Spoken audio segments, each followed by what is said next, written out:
رسول اللہ محرم کے روزے کی فضیلت کیا ہے؟ ایک روایت میں آتا ہے، طبرانی شریف کی روایت ہے، آپ صلی اللہ علیہ وسلم نے فرمایا رمضان کے بعد سب سے بہترین کوئی مہینہ روزہ رکھنے کا ہے وہ محرم الحرام ہے۔ صحابہ کرام کی جستجو اور بڑھ گئی کہ یہ رسول اللہ ہمارے لیے کیا فضیلت ہے؟ تو آقا صلی اللہ علیہ وسلم نے فرمایا ہر روزے کا بدلہ 30 روزے کے بقدر، پورے مہینے کا ہر روزے، ہر دن کے روزے کا بس 30 دن کے روزے کے بس، یعنی 30 روزے کا ثواب ہر روزے کا۔ یوم عاشورہ کے بارے میں خاص طور پر سوال کیا گیا رسول اللہ، جو حدیث شریف تلاوت کی گئی، حضرت ابو قتادہ رضی اللہ تعالیٰ عنہ پوچھتے ہیں یا رسول اللہ عاشورہ کے روزہ کی کیا فضیلت ہے؟ آقا صلی اللہ علیہ وسلم نے فرمایا یہ گزشتہ سال گزشتہ کے لیے کفارہ ہے۔ گزشتہ سال بھر جو کمیاں کوتاہیاں جو کچھ ہوئی ہیں درگزر، اللہ تعالیٰ فرمانے کے لیے اس روزے کی فضیلت میں گزشتہ 1 سال کا کفارہ ہے یہ روزہ، یوم عاشورہ، یہ روزہ اور یہ یوم عاشورہ کی فضیلتیں اور اس کی وجوہات بے شمار ہم نے بارہا سنی ہے۔ ہمارے لیے کیا پیغام ہے کہ ہم اس کی کیسے کیا قدر کریں؟ عام طور پہ ہم رسم و رواج والے مسلمان بن کر رہتے ہیں، جو دیکھتے آ رہے ہیں، جو کرتے آ رہے ہیں اسی کے پابند بن جاتے ہیں۔ جس میں ذرا لطف ہو، جس میں ذرا سا جوش خروش ہو، جس میں ذرا سا کچھ خاص چیزیں بطور تہوار منایا جا سکتا ہو، ایسی چیزیں ہمیں مرغوب نظر آتی۔ ہمیں کیا کرنا چاہیے؟ ہمارے آقا صلی اللہ علیہ وسلم نے کیا طریقہ فرمایا ہے، کیا پیغام دیا ہے، کیا مطالبات ہم سے ہے، یہ مہینہ کیا پیغام رکھتا ہے، یہ دن کیا پیغام رکھتا ہے؟ ہمیں اس سے کوئی سروکار نہیں ہوتا، کیونکہ ہم آج کے مسلمان ہیں۔ اللہ تبارک و تعالی ہمیں رسول اکرم صلی اللہ علیہ وسلم کے لائے ہوئے شریعت و دین کے تابع ہونے کی توفیق نصیب فرمائے۔ اپنے تمام تر چاہت اور خواہشات کو، معاملات کو، عبادات کو، تمام چیزوں کو آقا صلی اللہ علیہ وسلم کے دین کے مطابق کرنے کی توفیق نصیب فرمائے۔ حقیقت جان لیں، قسم کھا کے کہی جا سکتی دین صرف وہی ہے، صرف وہی ہے، صرف وہی ہے جو آقا صلی اللہ علیہ وسلم نے ہمیں بتلایا۔ کہیں کوئی کونا نہیں چھوڑا باقی کی یہ دین نہیں۔ کسی زندگی کے مرحلے کی کوئی ایک گھڑی کی رہنمائی نہ فرمائی ہو ایسا ممکن نہیں، ہر گھڑی کی رہنمائی فرمانا کی، کیسے کرنا ہے، کیا کرنا ہے، غم منانا ہے کیسے منانا ہے، کتنا منا سکتے ہو، کیا پیمانا ہے، خوشی منانا ہے کیسے، اللہ کو راضی کرنا ہے کس حد تک راضی کرنے کے لیے کیا کچھ کیا جا سکتا ہے، اللہ کی ناراضگی دور کرنا ہے تو اس کے کیا کیا معاملات ہیں، پڑوسیوں کے کیا حقوق ہیں، رشتہ داروں کے کیا حقوق ہیں، ماں باپ کے کیا حقوق ہیں، اہل و عیال کے کیا حقوق ہیں، ہر شعبے کی رہنمائی آقا صلی اللہ علیہ وسلم۔ یہ آج یوم عاشورہ کی فضیلت میں سے یہ بھی ہے کہ آج کے دن اپنے اہل و عیال پر کشادگی کرنا، اللہ تعالیٰ سال بھر کشادگی کے فضیلت سے نوازتا ہے۔ کشادگی کا حکم ہے، حسب بشاشت، گھر کا اچھے اہتمام کیا جائے، حسب بشاشت، نہ کہ قرض لے کر یا فضول خرچی، یہ نہ ہے، فضیلت ہے، کیونکہ یہ 10ویں محرم ایک لمبی تاریخ رکھتی ہے۔ صرف ہمارے 1400 سال سے نہیں بلکہ اس سے قبل بھی فضیلتوں میں آتا ہے، چونکہ اسرائیلی روایات ہیں، اس لیے اس پر ایمان لانا بھی لازم نہیں، انکار کرنے کی بھی گنجائش نظر نہیں آتی۔ جو خلاف شریعت، خلاف عقیدہ بات ہو اس کی انکار کیا جا سکتا ہو۔ روایتوں میں آتا ہے کہ 10 محرم میں آقا اللہ رب ذوالجلال نے حضرت آدم علیہ السلام کی توبہ قبول کی، حضرت نوح علیہ السلام کی کشتی کنارہ لگی، حضرت موسیٰ علیہ السلام کو نجات عطا فرمایا، حضرت یونس علیہ السلام کو مچھلی کے پیٹ سے آزاد فرمایا، بہت سارے واقعات 10ویں محرم۔ لیکن ہمارے لیے کیا پیغام ہے؟ 10ویں محرم میں ہی قیامت کا قائم ہونا بھی ہے۔ کیا تیاری ہم نے کر رکھی؟ کیا تیاری ہم نے کی؟ آقا صلی اللہ علیہ وسلم نے جو تیاریاں بتلائیں ان میں سے ہمارے درمیان کیا ہے؟ ہم دوسروں کے سلسلے میں بہت انگلیاں اٹھاتے ہیں، دراز کرتے ہیں، لیکن کم از کم اپنے دامن میں جھانکنا چاہیے یہ جو کچھ ہو رہا ہے کہیں ہمارا قصور تو نہیں، ہم اس کے ذریعہ تو نہیں، سبب تو نہیں۔ اللہ تعالیٰ ہم سب کو سمجھ عطا فرمائے اور اللہ تعالیٰ اپنے دین کے تابع ہو کر زندگی گزارنے اور اللہ کو راضی کرنے کی توفیق نصیب فرمائے۔ یہ محرم 10ویں محرم کربلا کے ذریعے ایک پیغام، بڑا عظیم پیغام دیتا ہے، یقیناً اس میں بڑا پیغام ہے۔ پیغام کیا ہے کہ ہم ان کی یاد منائیں، ہرگز نہیں۔ پیغام یہ ہے کہ اللہ کی رضا کے خاطر ہر حد پار کی جا سکتی ہے، اس سے بڑا حد ہو ہی کیا سکتا ہے۔ دنیا میں سب سے پاکیزہ خاندان، پاکیزہ نسل اور اس کے پاکیزہ اہل و عیال اور ان کے معصوموں کی شہادت اس دن اللہ کی رضا کے خاطر دے رہے ہیں، اور صرف اس شہادت نہیں ہو رہی بلکہ اللہ سے خود کہہ رہے ہیں اللہ اگر آپ اس حال میں راضی ہے تو میں آپ سے راضی ہوں۔ ہم ذکر شہادت مناتے ہیں تو جگر گردہ والوں کی بات ہے کہ وہ بیان کر لیتے ہیں، ہماری اوقات نہیں۔ میں تو ممبر پہ بیٹھے کہ تو ہماری اوقات نہیں کہ ہم ان کی وہ واقعات کا ذکر بھی کریں۔ ہم سے گھر چھوڑ کر مسجد آنے کی ہمت نہیں ہوتی، ہمیں اتنی سی اپنی چاہتوں کی قربانی کی ہمت ہمارے درمیان ہمیں باقی نہ رہی، اپنے بھائیوں کے حقوق ادا کرنے کی ہمیں اتنی استطاعت باقی نہ رہی۔ ہم ان کے واقعات بیان کریں جن کے صدقے میں سب کچھ ملا ہو، جس خانوادے کے طفیل ہمیں دین ملا ہو، جن سے محبت ایمانی تقاضا ہو، جس کے بارے میں اللہ تعالیٰ صلی اللہ علیہ وسلم نے فرمایا اے اللہ میں ان سے محبت کرتا ہوں، آپ بھی ان سے محبت کیجیے، اور پھر اعلان فرمایا جو ان سے محبت کرتا ہے وہ مجھ سے محبت کرتا ہے۔ جن کے دل میں ان کے بارے میں کوئی کچھ بدگمان یا خیالات یا بغض رکھتا ہو وہ یا وہ مجھ سے بغض رکھتا ہو، کیا مسلمان ہے؟ اہل بیت سے کے بارے میں کوئی اور خیال رکھنے والا مسلمان ہو ہی نہیں سکتا۔ یہ رس کی بات ہے، اسے اللہ تعالیٰ ہمیں دنیا میں آزمانے کے لیے بھیجا ہے۔ اس سلسلے میں بھی بعض لوگ آزمائش میں پڑ جاتے ہیں، فلانی نے کیا فلانی نے کیا۔ آقا صلی اللہ علیہ وسلم کی رہنمائیاں ہمارے لیے کافی ہوتی، ہر صحابی ہمارے لیے قابل احترام ہے، ان کی زندگی کا جائزہ لینا، ٹٹولنا، ان کا موازنہ کرنا ہماری آپ کی اوقات نہیں اور نہ حق ہے۔ اور یقینی طور پر اگر ہم ایسے کرنے کو جاتے ہیں، آگے بڑھتے ہیں، اپنے ایمان سے ہاتھ دھو بیٹھنے کا خطرہ ہے، اپنے ایمان سے ہاتھ دھو بیٹھنے کا خطرہ ہے۔ کیوں؟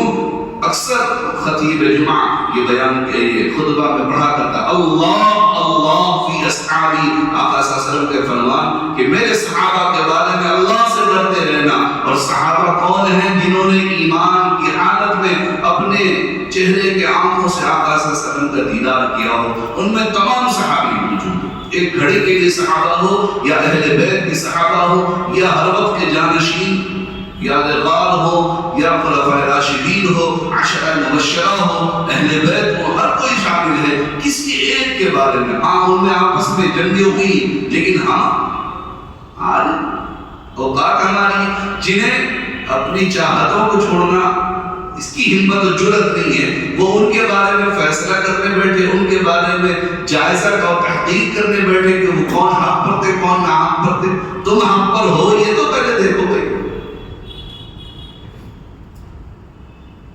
یہ تو دیکھ لینا چاہیے۔ ہم لوگوں نے فارسی کی واقعات کی کتابیں فارسی سکھانے کے لیے پڑھائی جاتی تھی، اس میں واقعہ یاد آیا، واقعہ پڑھا گیا تھا، تو اس میں بھنگی جسے کہتے ہیں جو راستے میں صفائی وغیرہ کا کام کیا کرتے ہیں، وہ کسی وجہ سے خلیفہ ہارون رشید سے ناراض ہو گیا اور کہنے لگا آج میری نگاہ سے خلیفہ ہارون رشید جو ہے خلیفہ گر گیا۔ ان کہہ رہا بھنگی کہہ رہا تو دوسرے لوگ اس کو دیکھ رہے تیری اوقات اور خلیفہ تیری اوقات تیرے نگاہ سے گرنا کیا وقات رکھتا، تو اس لائق نہیں ہے کہ تم ان کا تذکرہ کرے۔ ہم اس لائق ہیں کہ ہم صحابہ کے بارے میں تحقیق و جائزہ اور فیصلہ اور گمان پیدا کریں کہ فلاں حق پر تھے، فلاں نہ حق پر تھے، فلاں کا کیا ہوگا، فلاں کے بارے میں یہ غلط، فلاں کے بارے میں نہیں۔ آقا صلی اللہ علیہ وسلم نے فیصلہ کن باتیں سنا دی، رب ذوالجلال نے اعلان فرما دیا، ہمارے لیے کافی ہے۔ تمام صحابہ ہمارے سر آنکھوں پر، سر آنکھوں پر. اور یہ بس میری زندگی کے لیے کیا ہے، مجھے یہ دیکھنا ہے، مجھے اللہ کو راضی کیسے کرنا ہے، مجھے یہ تلاش کرنی ہے. گمراہ ہونا بہت ذرا سے قدم ڈگمگائے گا، گمراہی کے راستوں میں چل پڑتے، لیکن سنبھلنا اللہ تعالیٰ سنبھالنے کو تیار ہے ان لوگوں کے لیے جو سمجھنا چاہتے ہیں، جو بچنا چاہتے ہیں.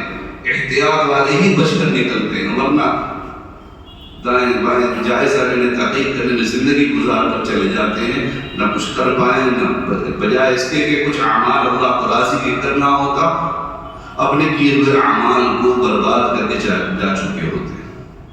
اس لیے کرنے کے کام یہ ہے محرم و حرام روزوں کا اہتمام، اس مہینے کا احترام، اور جو چیزیں رائج ہیں ان کا ذرا سا جائزہ لے لو کہ یہ کیا ہے، یہ دین ہو سکتا ہے. اپنے جی پر ہاتھ رکھ کے یہ ڈھول تاشے دین ہو سکتے ہیں، یہ جو حرکتیں ہیں کیا کیا کہلوائے ہیں، یہ دین ہو سکتا ہے. وہ دین ہے جو نبی رسول اللہ صلی اللہ علیہ وسلم نے ہمیں دیا ہے، وہ آقا صلی اللہ علیہ وسلم کا لایا ہوا دین، وہ آپ کے طریقہ کار، وہ اہل بیت کا دین، وہ خلفائے راشدین کا دین، وہ عشرہ مبشرہ کا دین. یہ ہو سکتا ہے. کہیں کوئی کسی کونے میں بھی موجود ہو، کسی بہت ہلکے پن کی روایت میں موجود ممکن ہے، ہرگز نہیں.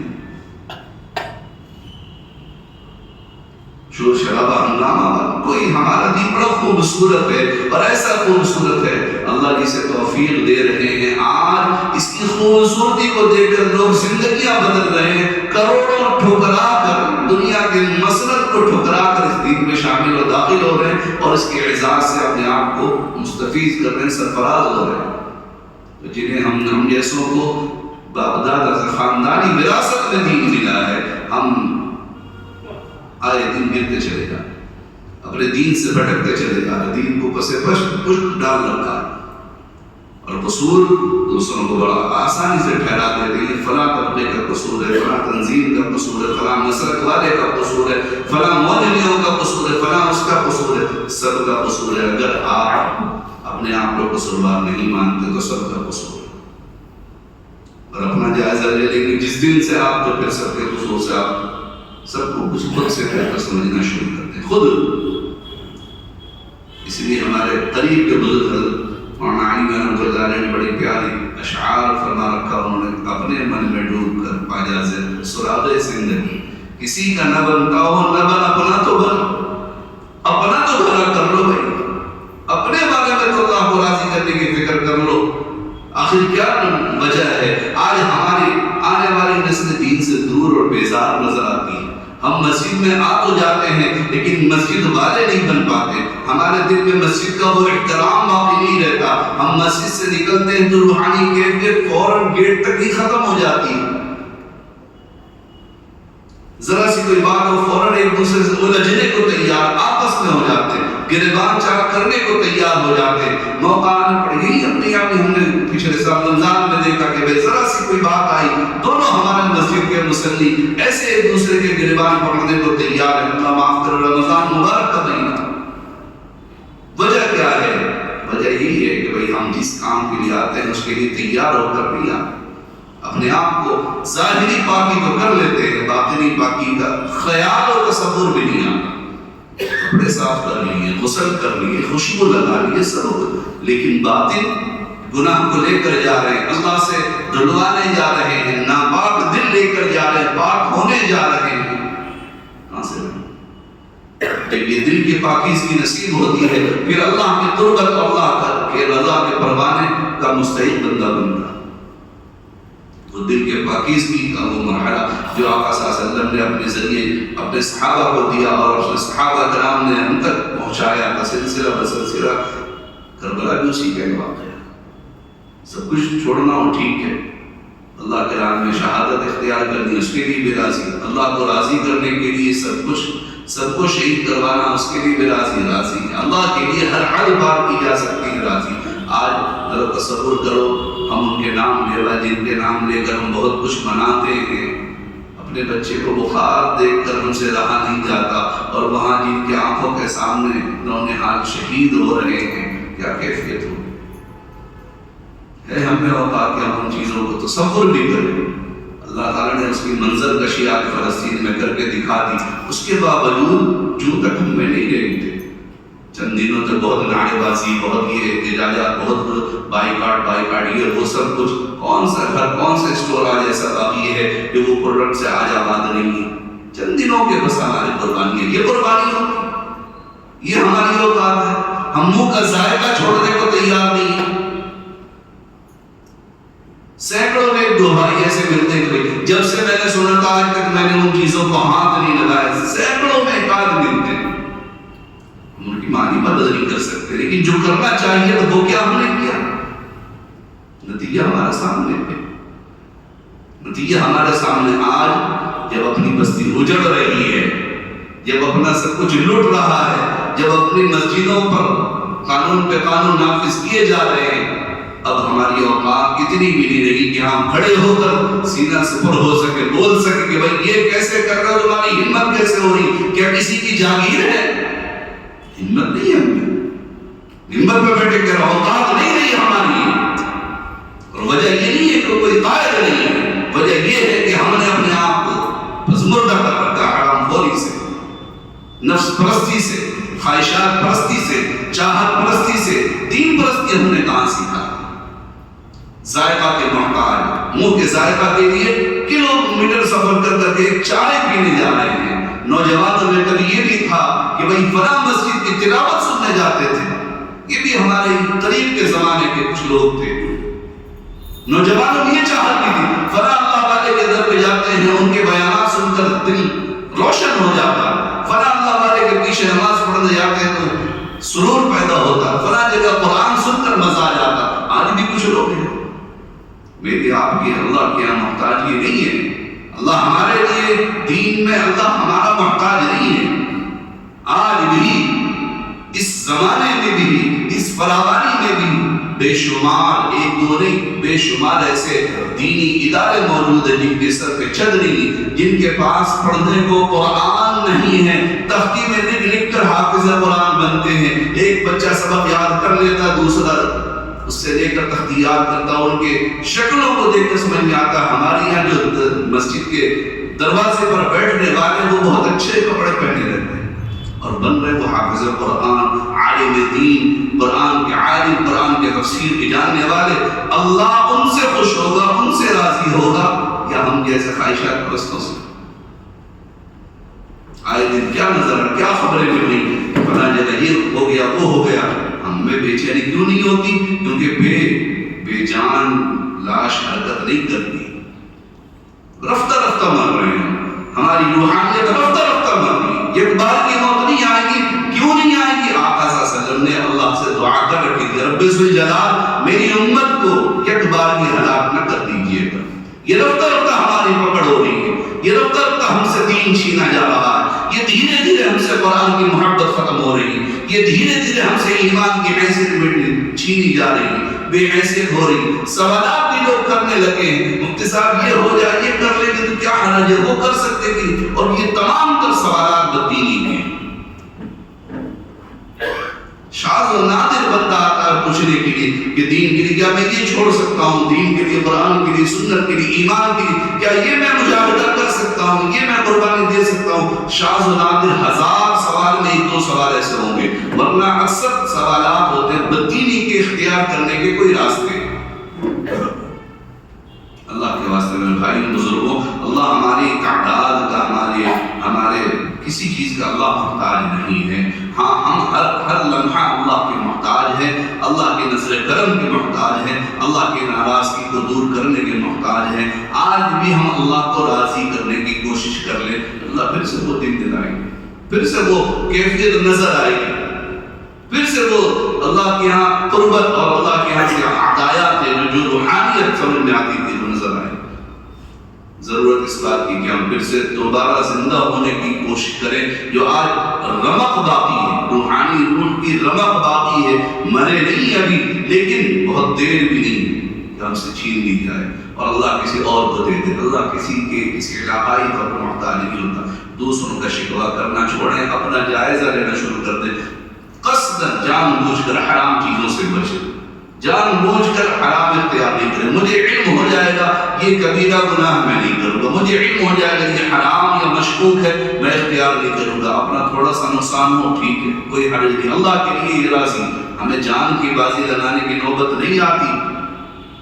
اللہ ہمارے ایمان کی سطح کو جانتے ہیں, اس لیے ہمارے ہی حیثیت کے بقدر اللہ ہمیں آزماتے ہیں. اللہ ہم سے بس اپنی خواہشات کی قربانی, اپنی نظروں کی حفاظت, اپنے پیٹ کی زبان کی حفاظت, اپنے دل و گمان کی حفاظت, ان چیزوں کی حفاظت کرے.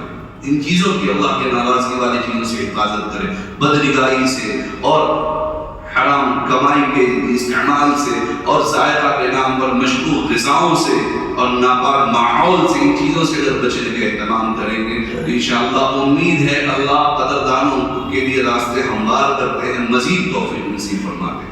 ورنہ اگر جو حالات چل رہے ہیں جیسے رفتہ رفتہ اللہ کی پکڑ رسی کس رہی ہے, خدا نخواستہ پھر ہم مسجد والے رہے نہ رہے کوئی بھروسہ نہیں. اللہ کی بڑی قدر, اللہ بڑا غیور ہے, اللہ کسی کا محتاج نہیں. کہیں سے اللہ اٹھا کر کہیں اللہ تعالیٰ نے جو سفر کروایا تو اس میں خود وہاں والوں نے بتلایا کہ بھائی بغداد کے بعد دین پورے کے پورا سراپا لے کر ہمارے پاس آیا تھا, پھر ہم سے پتہ نہیں اللہ کو کیا ناراضگی چھین لیا گیا, پھر پورے طور پر یہ خطہ ایشیا کا ہندوستان, پاکستان, بنگلہ دیش میں یہ قدردان بن گئے. اللہ نے ان سے دین کا کام لیا, علم کی خدمات لی, دعوت کے خدمات لیے, خانقاہیں ذکر اذکار کے خدمات لیے. اب ناقدری ہوگی کہ اللہ اور کسی کو لے لے, ہم ناقدروں سے اللہ چھین لے گا, کیونکہ اللہ کو یہ دین قیامت تک باقی رکھنی ہے, ہمارے محتاج نہیں ہے. اللہ کن سے لے گا کیا پتا, جنہیں آج ہم دشمن اسلام کہتے ہیں اللہ ان سے لے, کیونکہ وہ جو سب کچھ چھوڑ کر دین میں آ رہے ہیں وہ ہم جیسے نہیں ہیں. اور یہ اللہ کا وعدہ خود قرآن کا, وَإِن تَتَوَلَّوْا يَسْتَبْدِلْ قَوْمًا غَيْرَكُمْ ثُمَّ لَا يَكُونُوا أَمْثَالَكُمْ. جب تم بدل دی جاؤ گے, تمہارے جگہ دوسرے لے آئے جائیں گے, تو پھر وہ تم جیسے نہیں ہوں گے. وہ چاہتوں کو چھوڑ کر آئیں گے, وہ دنیا کی مسرت ٹھوکر مار کر آئیں گے, وہ چاہتوں کی دنیا رنگینیاں دیکھ کر انہیں ٹھکرا کر آئیں گے. ہم تو ان کے دل کو پختہ کریں گے, اور اللہ جن کے دل کو ثابت قدم نہ رکھے, مجال کو ثابت قدم رہ جائے, ممکن نہیں. عزت محفوظ نہیں, شکم زبان محفوظ نہیں, خیالات محفوظ نہیں. ہر کوئی دوسرے کا شکوہ کرنے پر آمادہ. اللہ سے دعا کرے, سچی توبہ کے ساتھ اللہ سے رجوع کرے. اللہ جو کچھ ہو گیا ہے یقیناً آپ جانتے ہیں, ہم کمزور, ہماری کمزوری کو آزمائش میں نہ مبتلا کرے. ہم جان کے بھی کمزور ہیں, ایمان کے بھی کمزور ہیں, فکروں کے زمانے کے. اے اللہ راستہ آسان فرما دی, دین پر قائم رہنے اور ثابت قدم رہنے کی توفیق نصیب فرما دی. بندہ جب عاجزی سے اللہ کے در پہ حاضر ہوتا ہے, اللہ اس کے لیے راہیں کھولتا ہے. اور بندہ جب جرأت مندی دکھاتا ہے, جب اڑیل بن جاتا ہے, اللہ تعالیٰ بھی اسے دین دے دیتا ہے. دیکھیں کہاں تک جاتے ہو, گناہ کتنا کر سکتے ہو, ظلم کتنا کر سکتے ہو, کر کے دکھاؤ. پھر اللہ کی رسی کھینچتی ہے. فرعون جیسا ظالم تو نہیں بن سکتے, اور فرعون کو بھی اللہ تعالیٰ نے کیسے گرفت کیا آج ہم آپ خوب جانتے ہیں. یہ محرم میں مناتے ہیں یزیدیت اور حسینیت, دو ہی تو طبقہ حقیقت یہی ہے. یہ نہ دیکھو کہ یزید نے کیا کیا, حسین نے کیا کیا, یہ دیکھو یہ دو طبقہ کے ساتھ اللہ کا کیا ہوا. جیتا کون, فتح یاب کون ہوا, شہادت پا کر بھی آج تک زندہ ہے ہر دل ایمان میں حسین, اور مسند پا کر بھی مردہ ہو چکا ہے کہ کسی کے گھر میں یزید نام کا ایک بندہ نظر نہیں آئے گا. یزید مسند پہ بیٹھا, چند سال سے زندگی گزارا, اور تاریخ بتاتی ہے اس کے بعد اس کے اپنے لخت جگر میں جب اسے مسند ملی, اس نے ٹھوکر مار دیا کہ جس مسند کے نیچے, جس کے پائیدانے, جس کے کھمبے اہل بیت کے خون سے رنگے ہوں, میں اس مسند کو ٹھوکر مارتا ہوں, میری جرأت نہیں میں اس پر بیٹھوں. اور اللہ تعالیٰ نے اسے قبول کیا. پھر اہل بیت میں ان میں آپس میں رشتہ داریاں ہوئی, اور آپس میں خاندان میں آپس میں ایک دوسرے کے ساتھ رشتے قائم رہے, استوار رہے, اچھے حالات گزرے. اس لیے اپنی چاہتوں کو چھوڑنا ضروری ہے. اپنی چاہتوں کے در پہ ہوں گے تو پھر میرے بھائیوں ہمارا شمار حسینی میں نہیں ہو سکتا. اپنے آپ کو نچھاور کرنے کا جذبہ ہوگا تو حسینی ہے، اور اپنا منوانے کا جذبہ ہے تو یزیدی ہے. نام کچھ بھی ہو، خود اپنا جائزہ لینے کی ضرورت ہے. میری ترجیحات، میری چاہتیں یزیدیت سے میچ کرتی ہیں یا حسینیت سے؟ حضرت حسین رضی اللہ تعالیٰ اور آپ کے اہل خانہ سب کچھ انہوں نے کیا کیا؟ اللہ کی رضا کے لیے سب کچھ نچھاور کر کے آج بھی زندہ ہیں. قرآن جن کی زندگی کی گواہ ہے. وَلَا تَحْسَبَنَّ الَّذِينَ قُتِلُوا فِي سَبِيلِ اللَّهِ أَمْوَاتًا، تو ہرگز گمان نہ کرو جو اللہ کی راہ میں شہید کر دیے گئے انہیں مردہ شمار نہ کرو. جب مردہ ہی نہیں تو ماتم کس کا؟ شہادت کوئی معمولی درجہ ہے. کیا سمجھیں کہ شہادت ہے کیا؟ شہادت کی تمنا آقا صلی اللہ علیہ وسلم نے اپنی زندگی مبارک اس طرح کی، یا رب ذوالجلال آپ مجھے کئی زندگی دیے ہوتے، میں شہید کر دیا جاتا، پھر زندہ ہوتے، پھر شہید کر دیا جاتا، پھر زندگی ہوتی، پھر شہید کر دیا جاتا. یہ شہادت کی تمنا کی جاتی تھی. اللہ رب الجلال فرمانے بل احیاء عند ربهم یرزقون، بلکہ تم انہیں مردہ شمار نہ کرو تو زندہ ہیں. اللہ کی طرف سے انہیں، اللہ کی جانب سے انہیں رزق دیا جاتا ہے. دوسری جگہ خود قرآن کریم میں موجود ہے ولکن لا تشعرون بل احیاء ولکن لا تشعرون، وہ زندہ ہیں، ان کی زندگی تمہارے شعور سے بالا تر ہے، تمہارے شعور میں نہیں آ سکتی. اس طرح ہر کچھ ہمارے شعور میں دنیا میں آج تو سمجھنا بھی آسان. ہمارے چہرے پر کتنے کیڑے رینگ رہے ہیں، وہ جو مشین سے دیکھنے والے وہ جانتے، وہ دیکھ کر بتاتے، ہم کیا محسوس کرتے ہیں؟ نہیں. تو پھر وہ روحانیت کی کیفیت، وہ زندگی جس کی گواہی اللہ دے رہا عرش پہ بیٹھے، وَلَكِنْ لَا تَشْعُرُونَ، تمہارے سمجھ سے اوپر کی چیز ہے. اور وہ اعزاز کیا کہنے؟ ظلمن جنہیں قتل کر دیا جاتا ان کا درجہ سنیں، ان کا درجہ انہی حالت میں، ان خون کے حالت میں، خونی آلودگی کے ساتھ انہیں دفنایا جاتا ہے، انہیں غسل نہیں دیا جاتا. اور وہ خون کے ساتھ اسی حالت میں کل قیامت میں اللہ کے سامنے کھڑے ہو گے، رب ذوالجلال کے سامنے کہ اے اللہ میں حاضر ہوں. آپ اللہ پوچھیں کیا لائے؟ کہ میں سر لے کر آیا، میں دھڑ لے کر آیا، میں ہاتھ لے کر آیا. اس طرح کر کے اپنے خون کے ساتھ، اور ان کے خون کی فوارے اور خون کی جو کیفیت ہوگی، حدیث میں آتا ہے کہ مشک سے زیادہ معطر اور خوشبودار ہوگی. اور دنیا دیکھ رہی ہوگی کہ یہ وہ لوگ ہیں. شہید کے معنی گواہ کیا آتے ہیں؟ جنہوں نے اپنی جان نچھاور کر کے اللہ کی گواہی دی ہے. ہم تو کلمہ شہادت پڑھنے والے ہیں، ورنہ جان کے ذریعے اللہ کی گواہی دینے والے وہ شہداء ہوتے ہیں.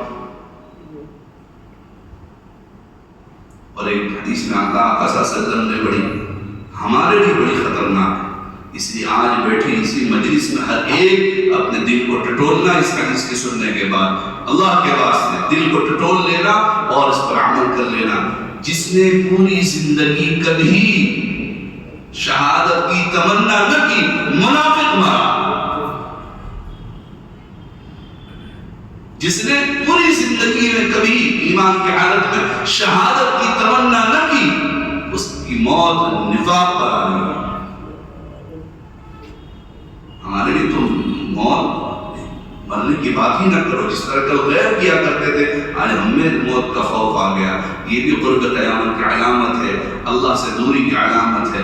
ورنہ مومن کی موت تو معراج ہوا کرتی تھی. مومن اس دنیا سے جاتا تھا مسکراتے ہوئے جاتا تھا کہ اب اللہ سے ملنے جا رہے ہیں، محبوب سے ملنے جا رہے ہیں، جنت کی نعمتیں لینے جا رہے ہیں. یہ دنیا کی آزمائش کی ایک زہر ماحول سے نکل رہے ہیں، نجات پا رہے ہیں. مومن کی شان یہ ہے، اس دنیا سے جاتا خوش و خرم ہو کر جاتا ہے. لوگ روتے ہوں گے، بلکتے ہوں گے، لیکن دنیا سے مومن جاتا ہے جنہیں اللہ کی رضا نصیب ہوتی ہے، وہ جاتا ہے مسکراتا چہرہ لے کر جاتا ہے. اور سینکڑوں ایسے دیکھے گئے، وہ ایسا خوش ہوتا. کس چیز کی خوشی؟ کہ انہیں اللہ وہ مناظر دکھا دیتے کہ یہ تیرا ٹھکانہ ہے اور میں تجھ سے راضی ہو گیا، اور تیرے لیے آج غسل بھی نہیں، تیرا خون پاک تیرے لیے اسی حال میں تجھے تدفین کی جائے گی. نہ تو تیرے لیے غسل ہے، نہ کوئی اور ہے معاملہ. تو اسی حال میں قیامت میں اور تمام عالم کے سامنے کھڑا ہوگا، تیری ذات کے ذریعے، تیری اس قربانی کے ذریعے میری گواہی دلوائی جائے گی۔ اس لیے سب سے اعلیٰ خاندان کی جب قربانی دی جا سکتی ہے تو ہم اور آپ کیا اس لیے اپنی چاہتوں کو قربان کرنے کا جذبہ کم از کم اتنی نیت کر لو، اے اللہ آپ کے دین کے خاطر اگر جان کی بازی کا اتنی نوبت آئی تو انشاءاللہ ہم تیار رہیں گے، اور کم از کم چاہتوں کو تو ضرور قربانی، اس کی قربانی تو دینی پڑے گی۔ اگر نہیں دیں گے، خواہشات کی قربانی نہیں دیں گے تو خواہشات کے پیروکار بنے رہیں گے، دین ہم سے رفتہ رفتہ جس طرح جا رہا ہے العیاذ باللہ ہمارے نسلوں تک باقی نہیں رہے گا۔ اس لیے دین سیکھنے، دین سکھانے اور دین پر محنت، دین کی حفاظت، اس میں ہر مسلمان کا کیا خرچ ہو رہا ہے، کیا صرف ہو رہا ہے، کیا محنت لگ رہا ہے، کیا آپ کا وقت لگ رہا ہے، کتنے آپ اس کے بارے میں سوچ رہے ہیں، بیٹھ کر ذرا جائزہ لینا۔ یہ دین امانت ہم تک پہنچی ہے اور اسے دوسروں تک پہنچانا ہماری ذمہ داری ہے، مولوی کی نہیں، ہماری امت محمدی کی ذمہ داری ہے۔ ہر فرد اس کا فرد ذمہ دار ہے، اور اس ذمہ داری کو کتنا سبکدوش ہوگا، اللہ کے سامنے کیا جواب دہ ہوگا کہ اللہ میں نے جوانی کی صلاحیت کو اس دین پر لگایا، میں نے مال کی